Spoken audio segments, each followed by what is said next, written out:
बिस्मिल्लाहिर्रहमानिर्रहीम। अस्सलाम वालेकुम माय यूट्यूब फैमिली, कैसे हैं आप सब लोग। उम्मीद करती हूँ आप सब खैरियत से होंगे। और आज जो मैं आपके लिए रेसिपी लेके आई हूँ ये है विंटर स्पेशल रेसिपी, और बहुत ही मज़े का और बहुत ही डिफरेंट स्टाइल में मज़ेदार किस्म का मैं आपको सूप बनाना सिखाऊंगी। इसका नाम है Turkish soup. Corn soup, chicken corn soup की रेसिपी आपको मेरे चैनल कुकिंग एंड बेकिंग 95 पे मिल जाएगी। लेकिन ये जो आज मैं सूप बना रही हूँ टर्किश सूप, ये मैं लास्ट ईयर से बना रही हूँ। लास्ट ईयर मैंने फ़र्स्ट टाइम बनाया था, लेकिन उसके बाद मेरी फैमिली को बहुत ज़्यादा ये पसंद आया है, तो मैं तकरीबन 15 दिन में एक दफ़ा ज़रूर बनाती हूँ। और इस सूप को बनाने के लिए हमें चिकन स्टॉक चाहिए, जो कि मैं हड्डियों से निकालूंगी, और साथ में ही मेरे पास चिकन भी होगा। आप कोशिश करें कि इसके अंदर जो चिकन बोन होता है वो ज़्यादा यूज़ करें, क्योंकि बोन से जो है वो स्टॉक निकलता है, और इस सूप का टेस्ट जो चिकन बोन के साथ ही आएगा। यानी जो चिकन हम लेंगे वो हड्डियों वाला होगा। तो यहाँ पे मेरे पास 1 किलो चिकन है, जिसके अंदर हड्डियों वाला चिकन भी है, और साथ में चिकन के जो पीसीज हैं वो भी मैंने रख लिए थे। इसके साथ ही मेरे पास एक बड़े साइज़ की गाजर थी, जिसको मैंने क्यूब्स में कट कर लिया था, और 6 से 7 जवे लहसुन के थे। थोड़ी सी साबुत जो काली मिर्च होती है वो है मेरे पास। तो यहाँ पे मैंने कुकर के अंदर इसको, मैं क्योंकि मुझे जल्दी थी, आप इसको नॉर्मल कढ़ाई के अंदर भी इसका सूप जो है वो निकाल सकते हैं। तो यहाँ पे कुकर के अंदर मैंने चिकन डाली है, साथ में हड्डियाँ डाली हैं, साथ में बाकी जो हमारी वेजीज और जो मसाला था वो डाल दिया है। नमक भी इसके अंदर ही मैंने ऐड कर दिया था, और फिर इसका मैंने सूप निकाल दिया था। और इसको मैंने तकरीबन 10 से 15 मिनट के लिए अच्छे से जो प्रेशर कुकर के अंदर है वो इसका जो सूप था वो निकाला है। और इससे जो है वो हड्डियों के अंदर से जो चिकन स्टॉक है वो ज़बरदस्त किस्म का निकल गया था। और इसके बाद फिर मैंने इसको, चूँकि ये गल गया था, तो इसके मैंने फिर जो पीसीस थे वो कर दिए थे। चिकन कॉर्न सूप के अंदर हम श्रेड करके चिकन डालते हैं, लेकिन इसके अंदर हम श्रेड नहीं करेंगे, बल्कि इसके पीसीस जो हैं वो थोड़े मोटे मोटे रखेंगे। लेकिन अगर आपके पास चिकन बोनलेस है तो फिर आप उसको क्यूब्स में कट कर लें। तो यहाँ पे आप देख सकते हैं इसका स्टॉक मैंने निकाल दिया था, चिकन को अलग कर लिया था, और इसको मैंने छोटे छोटे जो पीसीस थे उनमें कट कर लिया था। फिर यहाँ पे मेरे पास से बाकी जो इंग्रेडिएंट्स है वो आपके साथ में शेयर कर लेती हूँ। तो यहाँ पे मेरे पास आप देख सकते हैं ये ऑलिव्स हैं, ग्रीन ऑलिव्स भी हैं और ब्लैक ऑलिव्स भी हैं। ये ऑप्शनल हैं, डालेंगे तो बहुत ही अच्छा इसका टेस्ट आएगा, लेकिन आपके पास नहीं है तो आप इसको स्किप भी कर सकते हैं। इसके अलावा आप इसमें मशरूम्स भी डाल सकते हैं। मेरे पास मशरूम्स नहीं थे, लेकिन ऑलिव्स थे, तो वो दोनों मैंने ब्लैक और ग्रीन दोनों डाले थे। फिर 2 नॉर्मल साइज़ की जो गाजरें थी वो मैंने ले ली थी, और उनको जूलियन कटिंग मैंने कर ली थी। उनका वाइट पार्ट निकाल लिया था, और रेड पार्ट में इस रेसिपी में यूज़ करूँगी। फिर यहाँ पे 2 कप मेरे पास स्पैगेटी थी, जिसको मैंने बीच में से तोड़ लिया था, और वो भी इतने ही साइज़ की थी जितने साइज़ की हमने जो गाजरें थी वो कट की थी। फिर यहाँ पे 2 टेबलस्पून मेरे पास मैदा है, 2 टेबलस्पून मेरे पास लहसुन है जिसको मैंने चॉप किया हुआ है, 1 टेबलस्पून मेरे पास ब्लैक पेपर यानी पिसी हुई काली मिर्च है, 1 ही टेबलस्पून इसके अंदर चिकन पाउडर हम यूज़ करेंगे। और फिर मेरे पास यहाँ पे मिक्स हर्ब्स हैं। अगर आपके पास ये हैं तो आप इनको यूज़ करें, ये नहीं है तो आप ऑरिगानो भी इस रेसिपी में यूज़ कर सकते हैं। 1 टीस्पून मैंने मिक्स हर्ब्स लिए हैं।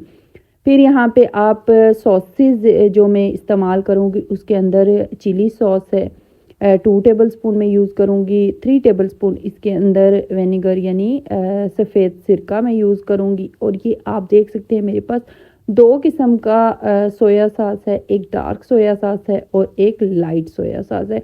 इस रेसिपी में डार्क सोया सॉस भी इस्तेमाल होगा, लेकिन बाज़ जगहों पे डार्क सोया सॉस अवेलेबल नहीं होता, तो आप इसको भी स्किप कर सकते हैं।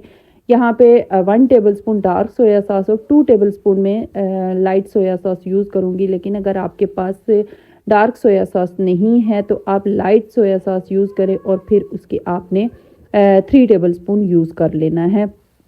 यहाँ पे सारे इंग्रेडिएंट्स आपके साथ मैंने शेयर किए हैं। अब हम रेसिपी को शुरू करते हैं। तो रेसिपी शुरू करने के लिए यहाँ पे मैंने 1 अदद कढ़ाई ले ली है और इसके अंदर मैंने हाफ कप यानी तकरीबन 4 टेबलस्पून इसके अंदर मैंने ऑयल जो है वो डाल दिया है। ऑयल हमारा गर्म हो जाए तो इसके अंदर हमने लहसुन डाल देना है। चूँकि इस सूप के अंदर तड़का लगाया जाता है, तड़के के अंदर ये सूप जो है ये तैयार होता है। ये चिकन कॉर्न सूप से बहुत ही डिफरेंट है और इसी वजह से इसका जो टेस्ट है वो बहुत ही मज़े का आता है।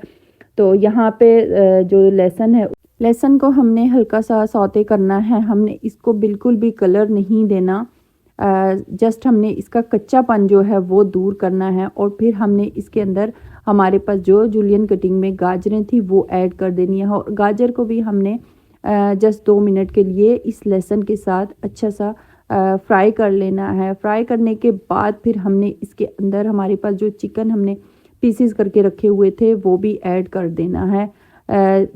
चिकन और गाजर को हमने 2 मिनट के लिए फ्राई करना है इस लहसुन के साथ, ताकि लहसुन का जितना भी अच्छा सा फ्लेवर है, अरोमा है, वो हमारे चिकन और गाजर के अंदर आ जाए। फिर यहाँ पे इसी पॉइंट के अंदर हमने 2 टेबलस्पून जो मैदा था वो भी ऐड कर देना है और मैदा ऐड करने के बाद फिर हमने मैदे को भी 2 मिनट के लिए फ्राई करना है, ताकि मैदे का जो कच्चापन है वो दूर हो जाए और जो सब चीज़ों का अरोमा है वो भी मैदे के अंदर अच्छे से मिक्स हो जाए। मैदा फ्राई करने के बाद फिर यहाँ पे मैं हमारे जो स्पाइसेस हैं जिसमें काली मिर्च है और चिकन पाउडर है और मिक्स हर्ब्स हैं वो भी मैंने ऐड कर दिए हैं। नमक मैं इसके अंदर ऐड नहीं करी क्योंकि जब मैंने चिकन स्टॉक बनाया था तो उसके अंदर मैंने नमक डाला था। लेकिन अगर आप चिकन स्टॉक के अंदर नमक यूज़ नहीं कर रहे तो फिर आपने इस पॉइंट पे इन सारी चीज़ों के साथ नमक भी डाल देना है और उसको भी अच्छे से फ्राई कर लेना है इन सब चीज़ों के साथ। यहाँ पे सारी चीज़ें हमने 2 मिनट के लिए फ्राई किए हैं और फिर ये आप देख सकते हैं जो चिकन की यखनी थी, चिकन स्टॉक था, वो हमने अलग करके रखा हुआ था और वो हमने इन सारी चीज़ों के साथ ऐड कर देना है और फिर हमने इसको मिक्स कर लेना है। मिक्स करने के बाद हमने इसको कवर करके छोड़ दिया था तकरीबन 5 से 7 मिनट के लिए, ताकि इसमें बॉयल आ जाए। यहाँ पे हमने कवर करके जो हमारा चिकन का स्टॉक था वो रखा हुआ था। हमारा सूप जो था वो बॉयल हो जाए तो फिर हमने इसके अंदर बाकी जो इंग्रेडिएंट्स हैं वो डाल देने हैं। बाकी चीज़ें क्या हैं, किस तरह हैं, ये मैं आपके साथ शेयर करती हूँ। यहाँ पे हमने तकरीबन 5 से 7 मिनट के लिए इसको कवर करके छोड़ दिया था ताकि इसके अंदर बॉयल आ जाए। तो यहाँ पे हमने सॉसेस हमने मिक्स करनी थी ताकि हमारे लिए बाद में जब सूप बॉयल हो तो हमारे लिए आसानी हो जाए। यहाँ पे डार्क सोया सॉस मैंने 1 टेबलस्पून यूज़ किया है, जिसकी थिकनेस आप देख सकते हैं। डार्क सोया सॉस जो है वो काफ़ी ज़्यादा थिक होता है। फिर साथ में ही हमने 2 टेबलस्पून इसके अंदर लाइट सोया सॉस से यूज़ किया है और साथ में ही हमने 2 टेबलस्पून चिली सॉस हमने यूज़ किया है।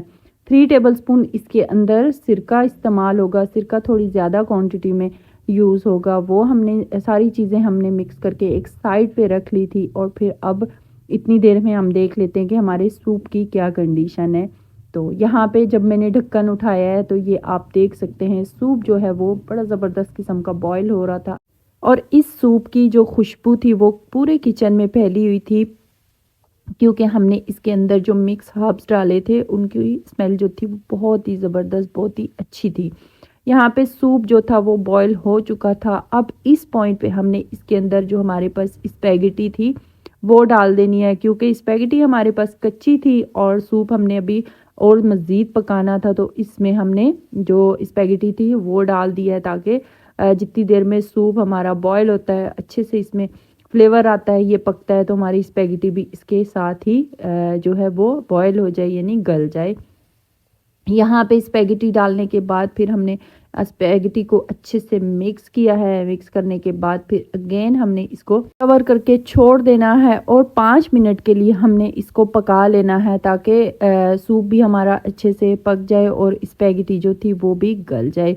तो यहाँ पे मज़ीद 5 मिनट पकाने के बाद हमने दोबारा से ढक्कन उठाया है। तो ये आप देख सकते हैं स्पेगेटी जो थी वो मुकम्मल तौर पर पक चुकी थी, गल चुकी थी और सूप भी हमारा काफ़ी ज़्यादा थिक हो चुका था। तो अब इस पॉइंट पे हमारा सूप जो था वो प्रॉपर डन था। इसके अंदर हमने जो हमारे सॉसेस थे वो डाल देने हैं। सॉसेस आपने बिल्कुल लास्ट मोमेंट पे ही डालने हैं और साथ में ही हमने जो ब्लैक और ग्रीन ऑलिव्स हैं वो भी ऐड कर देने हैं। आप यहाँ पे देख सकते हैं जब मैंने सॉसेस डाले हैं तो ये जो सोया सॉस था, डार्क सोया सॉस, वो काफ़ी ज़्यादा थिक था। तो मैंने फिर उसको स्पून की मदद से अच्छे से हमारा जो सूप था इसके अंदर ऐड कर दिया है। साथ में ही हमने इसके अंदर हमारे पास जो ऑलिव्स थे ग्रीन और ब्लैक वो भी ऐड कर दिए हैं और फिर अगेन हमने इसको मिक्स किया। मिक्स करने के बाद मज़ीद 2 मिनट के लिए मैंने इसको कवर किया था, ज़्यादा नहीं पकाया, बस 2 मिनट के लिए इसको मैंने कवर किया है।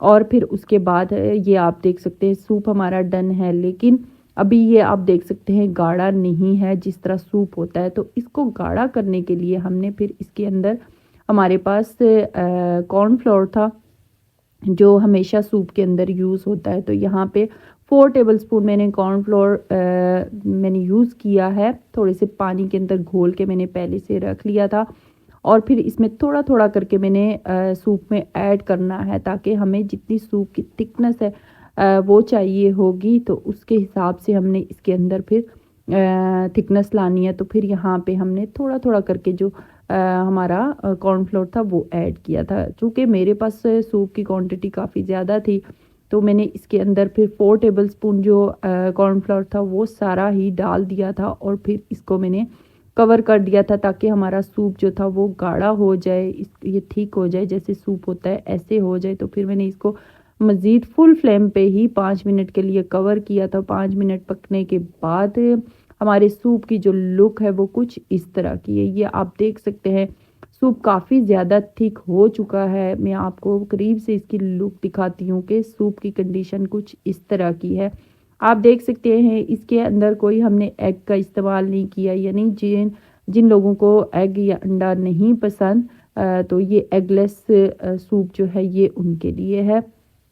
इस सूप के अंदर अंडा बिल्कुल भी यूज़ नहीं होता। हाँ, ऑप्शनल है, अगर आप एग पसंद करते हैं तो फिर इसके अंदर बॉयल एग का इस्तेमाल आप कर सकते हैं। जैसे हम सर्विंग में चिकन कॉर्न सूप के साथ एग यूज़ करते हैं तो आपने जब बॉल के अंदर ये सर्विंग करनी हो तो फिर आप एग जो है बॉयल करके कट करके सूप के अंदर डाल सकते हैं।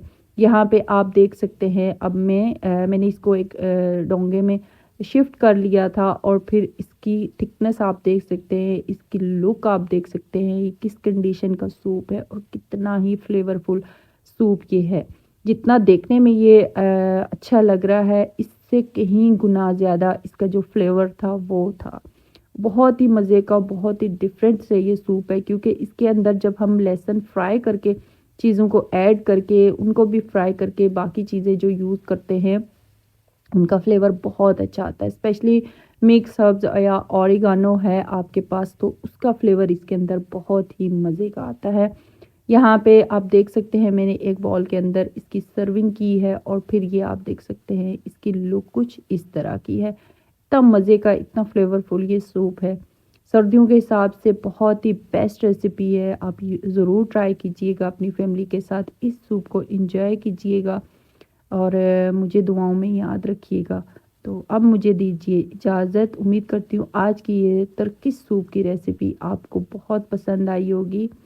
तो अगर आपने ये सूप ट्राई किया तो ज़रूर कमेंट बॉक्स में आके मुझे बताइएगा कि आपका सूप किस तरह का बना है और आपको कितना पसंद आया है। उम्मीद करती हूँ आज की रेसिपी आपको पसंद आई होगी। दुआओं में याद रखिएगा। अल्लाह हाफ़िज़।